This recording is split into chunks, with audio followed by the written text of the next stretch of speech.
Hello students, स्वागत है आप सभी का भाई बालाजी स्टडी मोशन चैनल पर। स्टूडेंट्स, आप सभी लोगों को क्लास 12 की मैथमेटिक्स के अंतर्गत हम महत्वपूर्ण प्रश्नों को लगातार जो है आपको प्रोवाइड कर रहे हैं और आपके बोर्ड एग्जाम की तैयारी को बहुत ही मजबूत कर रहे हैं। अगर आप लगातार क्लासों को ले रहे हैं और जो है उन पर आधारित क्वेश्चनों को एक दो आप प्रैक्टिस कर रहे हो तो आपको बोर्ड एग्जाम में कोई समस्या नहीं आने वाली है। हालांकि मैं जितनी क्लासें आपको प्रोवाइड कर रहा हूँ, अगर इतनी क्लासें आप कर लेते हो तब भी बोर्ड एग्जाम में अच्छी सफलता आपको मिलेगी। 95% अंक आपको मिलेंगे, ये मेरी आपसे गारंटी है। बस आप लगातार क्लासों को लेते रहें। तो देखिए, यहाँ पर आज की क्लास में मैंने कल देखिए आपको समाकलन के सूत्रों के बारे में बताया था। आज मैं आप लोगों को जो समाकलन के अंतर्गत टॉपिक हैं, जैसे समाकलन के योग अथवा अंतर पर आधारित प्रश्न जो होते हैं, कैसे प्रश्न आपके एग्जाम में आते हैं, प्रतिस्थापन द्वारा समाकलन, खंडशः समाकलन, आंशिक भिन्नों द्वारा समाकलन, हम सभी टॉपिक के महत्वपूर्ण प्रश्नों को डिस्कस करेंगे। बस आपको क्या करना है, यदि आप चैनल पर नए तो सब्सक्राइब जरूर कर लीजिएगा, क्योंकि आप सब्सक्राइब करोगे तभी आपके पास नोटिफिकेशन जाएगा, आप क्लास को करोगे तभी आपको नॉलेज होगा। समझ रहे हो कि नहीं समझ रहे हो? तो आप अगर चैनल पर नए हैं तो सब्सक्राइब जरूर कर लीजिएगा। आज की क्लास में हम समाकलन के अंतर्गत पहला महत्वपूर्ण टॉपिक लेते हैं कि फलनों के योग व अंतर पर आधारित फलनों का समाकलन। आपके बोर्ड एग्जाम में इस टॉपिक से रिलेटेड जितने भी इंपॉर्टेंट क्वेश्चन है मैंने यहाँ पर नोट कर दिया आपके समक्ष, और इनको हल करने का तरीका मैं आपको यहाँ पर बहुत ही सरल लैंग्वेज में बताने जा रहा हूँ। जैसे यहाँ पर जो भी मैंने प्रश्न लिए हैं वो सारे इंपॉर्टेंट प्रश्न हैं।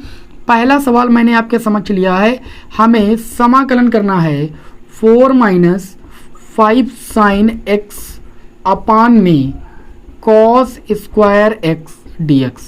हमें क्या करना है, इस फलन का समाकलन करना है विथ रिस्पेक्ट टू x, क्योंकि फलन जिसके पदों में दिया होता है उसी के रिस्पेक्ट में हम समाकलन करते हैं, उसी के सापेक्ष समाकलन करते हैं। x के पदों में दिया गया तो x के रिस्पेक्ट में समाकलन करना है। तो चलिए भाई, अगर आपने बेसिक फार्मूले नहीं याद किए हैं तो फार्मूले ओपन करके बैठिएगा, ठीक, जिससे आपको ऐसे याद हो जाए। तो देखिए यहाँ पर आप क्या करोगे, आई इक्वल टू योग व अंतर वाले फलनों का समाकलन करने के लिए हम फलन को तोड़ते हैं योग व अंतर के रूप में, उसके बाद समाकलन करते हैं। जैसे ये फलन है तो इसको ऐसे तोड़ लेंगे, 4 अपान cos स्क्वायर एक्स dx अलग लिख सकते हैं, फिर माइनस लगाएंगे, और 5 sin x अपान में cos स्क्वायर एक्स dx हम अलग लिख सकते हैं। ठीक, योग व अंतर का मतलब उसको योग व अंतर के रूप में अलग अलग करके तब समाकलन करना है। आई इक्वल टू, इसमें देखिए जो अचर पद होगा, चाहे अवकलन करें चाहे समाकलन, जो अचर पद होता है उसको पहले बाहर कर लेते हैं। तो बाहर कर लिया, और 1 अपन cos स्क्वायर एक्स किसके बराबर हो जाएगा भाई, sec स्क्वायर एक्स dx। यहाँ से अचर पद बात करें तो आपका 5 बाहर हो जाएगा, ये बचेगा sin x अपान में cos स्क्वायर एक्स। देखिए भाई, cos स्क्वायर एक्स है, इसको लिख सकते हो sin x अपान में cos x इंटू में 1 अपान cos x। तो sin x अपान cos x अगर एक लोगे तो ये आपका बन जाएगा tan x, और इंटू में 1 अपान cos x करोगे हो जाएगा sec x, यानी ये आपका हो जाएगा sec x इंटू में tan x। मैंने ऐसा क्यों बनाया, क्योंकि इसी का सूत्र ही मैंने समाकलन का पढ़ा है। तो यहाँ पर i इक्वल टू आपका हो जाएगा 4, sec स्क्वायर x का समाकलन आपका होता है tan x, आप सभी लोगों ने पढ़ा है। अगर आप ये सूत्र नहीं आता होगा तो आप नहीं कर पाओगे भाई। -5 sec x into tan x का जो समाकलन होता है वो आपका भाई sec x होता है, और उसके बाद हम क्या करते हैं, समाकलन करने के पश्चात एक अचर पद c को जोड़ देते हैं। तो इस तरीके से आपको योग व अंतर वाले फलनों का समाकलन करना भाई। अगला इंपॉर्टेंट क्वेश्चन है आपका, i इक्वल टू हमें समाकलन करना है किसका भाई, ये आपका बोर्ड एग्जाम में भाई पूछा गया है, sec x अपान में sec x प्लस का भाई tan x। हमको क्या करना है, इस फलन का विद रिस्पेक्ट टू x समाकलन करना है। तो इसका समाकलन करने के लिए हमने कहा ना कि ये योग व अंतर पर आधारित फलनों का समाकलन, मतलब पहले फलन को योग व अंतर के रूप में तोड़ना है। अगर इसको आप तोड़ोगे तो देखिए बहुत सारे विद्यार्थी नीचे से तोड़ने लगते हैं। देखिए, आपको जब ऊपर प्लस माइनस मिलेगा और नीचे एक पद मिलेगा तभी आप वहां से अलग कर सकते हो, क्योंकि पद कोई भी प्लस माइनस से अलग होता है, लेकिन नीचे प्लस माइनस लिखा तो आप नहीं तोड़ सकते हो। तो इसको थोड़ा सा तोड़ने के लिए आपको परमेयकरण करना पड़ेगा। तो यहाँ पर जैसे sec x plus tan x है, तो परमेयकरण करने के लिए हम sec x minus tan x से हर और sec x minus tan x से अंश में हम क्या कर देंगे भाई, गुणा कर देंगे। तो इस तरीके से ये आराम से टूट जाएगा। ऊपर आपका हो जाएगा sec x और ब्रैकेट के अंदर भाई sec x minus tan x, और नीचे अगर हम देखें तो ये a प्लस बी एक ब्रैकेट में, a माइनस बी एक ब्रैकेट में, यानी a प्लस बी का मतलब एक ब्रैकेट में माइनस बी का मतलब a square minus B square. a के स्थान पर sec है तो ये हो जाएगा sec स्क्वायर x, और b के स्थान पर tan x है तो ये हो जाएगा tan स्क्वायर x, और इंटू में dx। इसको थोड़ा हल कर लेंगे तो ज़्यादा आसान हो जाएगा। अब ये आपका हो जाएगा आई इक्वल टू, ये आपका हो जाएगा सेक एक्स, है ना, और इनटू में देखिए सेक एक्स का गुणा करोगे सेक स्क्वायर एक्स हो जाएगा, ठीक है, और फिर माइनस सेक एक्स का टेन एक्स से गुणा करोगे तो ये हो जाएगा सेक एक्स इनटू में भाई टेन एक्स। पूरे के हर में की अगर बात करें तो ये एक सम समीकरण है जिसका मान 1 होता है, sec square x minus tan square x का मान 1 होता है, तो हर में 1 लिखो या नहीं लिखो, और ये ब्रैकेट आप लगा दो और ये dx कर लो। अब ये ऑटोमेटिक अलग हो गए, अब इनका अलग अलग समाकलन कर लेंगे, तो ये आई इक्वल टू समाकलन किसका हो जाएगा भाई, सेक स्क्वायर एक्स dx का अलग हो जाएगा, बीच में भाई माइनस चिन्ह लगा था, लगा लिया, समाकलन ऑफ सेक एक्स इंटू में टेन एक्स dx, ये आपका अलग हो गया भाई, ठीक। अब समाकलन सिंपल हो गया कि नहीं हो गया, I equal to sec square x का समाकलन कितना होता है भाई tan x minus sec x into tan x का समाकलन कितना होता है भाई, मैंने कहा था सेक एक्स होता है, प्लस का सी जोड़ देंगे और इस तरीके से हमारे इस फलन का क्या हो गया भाई, समाकलन हो गया। सिंपल था, बहुत ही सिंपल है, समझिएगा, बस सवाल के टाइप को समझिएगा। अगला इस टाइप पर आधारित जो हमारा क्वेश्चन है, क्वेश्चन नंबर 3, हमें समाकलन करना है sine square x by two D x. देखिए इसको भी हम तोड़ेंगे, कैसे तोड़ेंगे, देखिए आप लोगों ने त्रिकोणमिति पढ़ी है, क्लास 11th में पढ़ा है, वहाँ पर हाफ एंगल वाला फार्मूला पढ़ा है आप लोगों ने कि जो cos 2x होता है, ठीक है, cos 2x का एक फार्मूला आप लोगों ने पढ़ा साइन के पदों में, भाई क्या पढ़ा है आप लोगों ने, आपने पढ़ा है 1 माइनस 2 साइन स्क्वायर एक्स, ये पढ़ा है। तो एंगल यहाँ 2x होता है तो यहाँ उसका आधा यानी x होता है, तो अगर एंगल आपका हो गया 2x के स्थान पर कितना x, तो ये आपका हो जाएगा 1 minus 2 sine square x by two, जो एंगल होगा उसका यहाँ पर आधा एंगल होगा। अब आप इस सूत्र से sine square x by two का मान जब निकालोगे तो यहाँ से जो sine square x by two का मान आएगा वो देखिए कितना आएगा, इसको इधर लाओगे इसको उधर ले जाओगे तो 1 माइनस कॉस एक्स और 2 इधर से नीचे जाएगा तो बटे में हो जाएगा, मतलब sine square x by two के स्थान पर आप ये वैल्यू रख सकते हो, ये ज़्यादा आसान हो जाएगा। तो आई इक्वल टू इसके स्थान पर लिख सकते हैं 1 माइनस कॉस एक्स बटे में भाई 2 dx, ठीक है। क्लास को आप बीच में छोड़ के मत जाया करो, ये आपका बहुत बड़ा नुकसान हो रहा है, ठीक है ना। ज़्यादा बड़ी क्लास इसीलिए मैंने आपको नहीं बनाता हूँ, कम समय की क्लास इसीलिए मैं आपको प्रोवाइड करने लगा, क्योंकि ज़्यादा बड़ी क्लास देता हूँ आप लोग देखते नहीं हो, ठीक है ना, तो इससे हमारी मेहनत भी बेकार जाती है। तो मैंने सोचा आपको क्यों ना हम अच्छे से जितना इंपॉर्टेंट है वो सारा सब कुछ डिस्कस करें छोटे छोटे वीडियो में। तो यहाँ पर देखिए आपका आई इक्वल टू, इसको अलग अलग कर सकते हैं, 1/2 देखिए अलग हो जाएगा, इंटू में dx का गुणा हो जाएगा, फिर माइनस लगाएंगे, cos x बाई टू को जब अलग करेंगे तो 1/2 बाहर हो जाएगा और cos x का क्या हो जाएगा भाई, समाकलन हो जाएगा, सिंपल है। अच्छा ये 1/2 अचर पद बाहर हो जाएगा, और देखिए dx का समाकलन कितना होता है भाई, x होता है, dx यानी x के रिस्पेक्ट में समाकलन कर रहे हैं तो x हो जाएगा, माइनस 1/2 cos x का समाकलन कितना होता है, मैंने आपको बताया था कि sin x होता है, cos x का प्लस का sin x होता है ना, तो ये प्लस का sin x प्लस का c हो गया।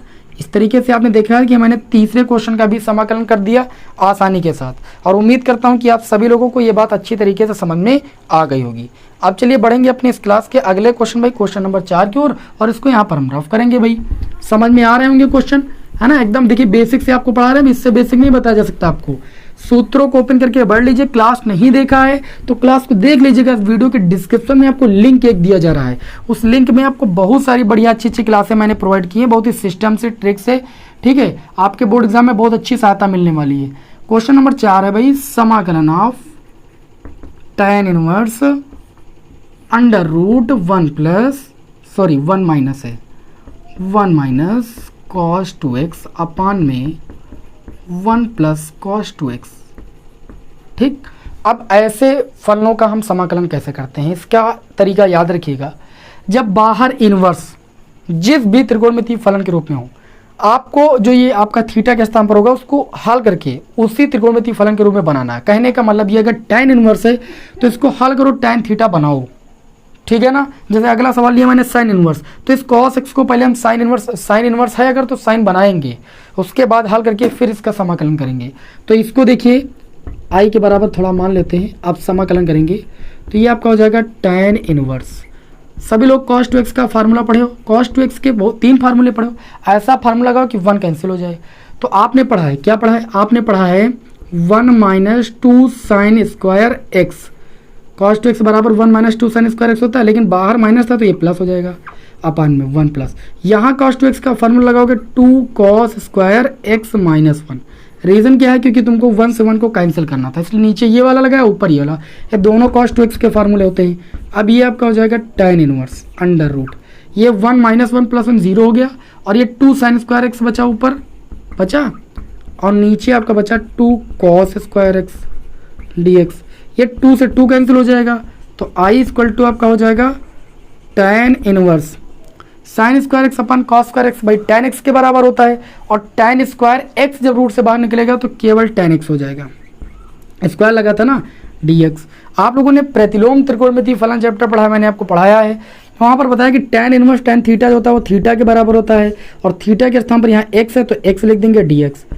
अब x की पावर 1 है, इसका समाकलन करेंगे तो पावर में 1 जुड़ता है, बटे में 1 + 1, यही तो होता है समाकलन का सूत्र, n + 1/n + 1 + c। तो इस तरीके से जो इसका समाकलन आ जाएगा वो x² बटे में 2 और प्लस का c। ये आपके इस प्रश्न का क्या हो जाएगा भाई, आंसर हो जाएगा। अगला हमारा क्वेश्चन इस क्लास का क्वेश्चन नंबर भाई 5। क्वेश्चन नंबर 5 जो हमारे इस क्लास का लास्ट क्वेश्चन है, हमें क्या करना है, समाकलन करना है। किसका समाकलन करना है, साइन इनवर्स। देखिए ये क्वेश्चन कई बार बोर्ड एग्जाम में आया है, बहुत सारे विद्यार्थी कंफ्यूजन, पूरा समाकलन पढ़ डाले भैया लोग, लेकिन अब पता लगा ये छोटा सा क्वेश्चन उनका दिमाग हिलाए बैठा है। ठीक है, इसको देखिए समझिए। मैंने कहा कि अगर आगे प्रतिलोम त्रिकोणमितीय फलन जिस भी आपका त्रिकोणमितीय फलन के रूप में है, तो ये अंदर वाला फलन वैसे हमें बनाना है। जैसे यहाँ साइन इनवर्स है तो उसको साइन के पदों में पहले बनाना है, तो ये आपका हो जाएगा I = इसको लिख सकते हो आप साइन इनवर्स, और इसको आप देखिए ऐसा लिख सकते हो साइन 90 - x, यानी π/2 - x। हम आप को बता दें यहाँ पर कि जो आपने पढ़ा है साइन 90 - थीटा वो cos थीटा के बराबर पढ़ा है, तो साइन 90 - x यानी π/2 - x cos x के बराबर होता है, तो मैंने cos x के स्थान पर ये चीज़ लिख दिया। अब हम जानते हैं, क्या जानते हैं कि जो साइन इनवर्स साइन थीटा होता है वो थीटा के बराबर होता है, तो ये I = ये देखिए साइन इनवर्स साइन और थीटा के स्थान पर जो है वो थीटा के बराबर हो जाएगा, यानी π/2 - x के बराबर हो जाएगा। अब हमें इसका समाकलन करना है, तो चलिए इसका समाकलन करते हैं। तो ये I = देखिए π/2 अचर पद, इसका समाकलन करेंगे dx हो जाएगा, फिर dx का गुणा x से होगा तो x dx का अलग हो जाएगा।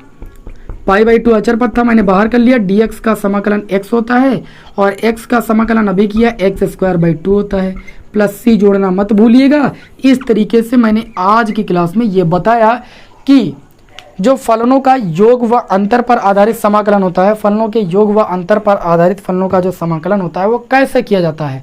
इस क्लास से आप सभी लोगों को इस टाइप के क्वेश्चन तो अच्छी तरीके से तैयार हो गए होंगे।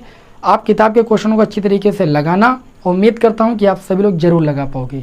नेक्स्ट क्लास में मैं आप लोगों को प्रतिस्थापन द्वारा समाकलन बताऊंगा, ठीक, तो इसलिए चैनल को सब्सक्राइब जरूर कर लीजिएगा। आपको हम नेक्स्ट वीडियो में मिलेंगे नए नए क्वेश्चनों के साथ, अच्छे तरीके से समझाएंगे आपको। चलिए फिर मिलेंगे आपको नेक्स्ट वीडियो में। जय हिंद, वंदे मातरम।